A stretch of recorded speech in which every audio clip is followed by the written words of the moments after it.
These are devotions for people at a social distance. This morning in my devotions, I was reading in Revelation chapter 1, in which John, the writer of the book of Revelations, has this vision. A vision of someone like the Son of Man, he calls. It's pretty clearly a vision of Jesus.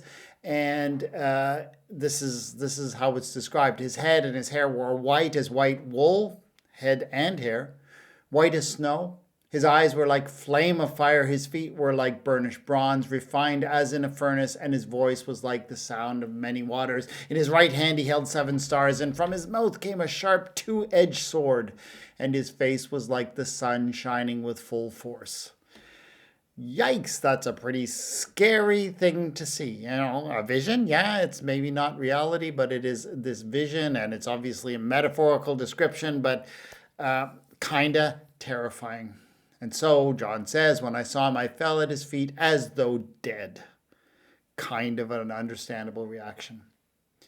But he placed his right hand on me, saying, "Do not be afraid." Now, of course, this is something Jesus says often in the Gospels, and it's very fitting here. John has a rather terrifying vision, and we've all had those visions. We've had visions, dreams that are really frightening and terrifying. And this word, "do not be afraid," is kind of nice, but why not? I mean, the vision is terrifying. Why should we not be afraid? Well, here is the explanation. Do not be afraid. I am the first and the last. So I have been here from the beginning. I'm here till the end. I'm never leaving you. I'm always with you. I think that's what that means.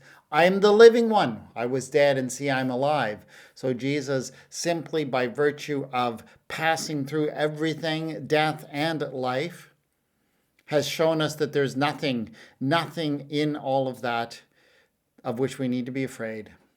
And I have the keys of death and of Hades. So I now control that one thing that humanity has always been most afraid of. I am the one. I'm the one who controls access to life and death.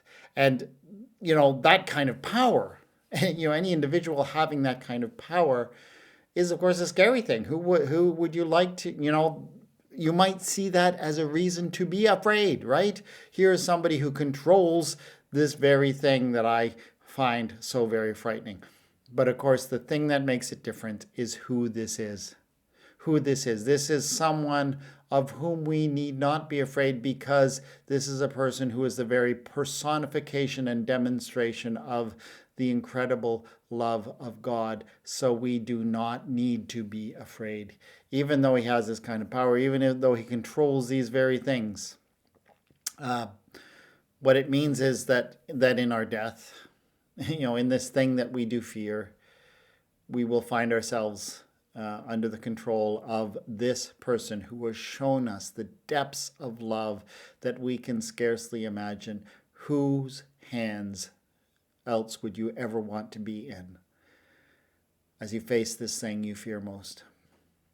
So there is a terror, there is a power in this kind of vision of Jesus that we have, but ultimately we need not be afraid because of who this person is, because of what he has shown us of the love and the power of God. Lord our God, we thank you for the revelation of Jesus, who has shown us the love of God and its power in such amazing and undeniable ways. Amen.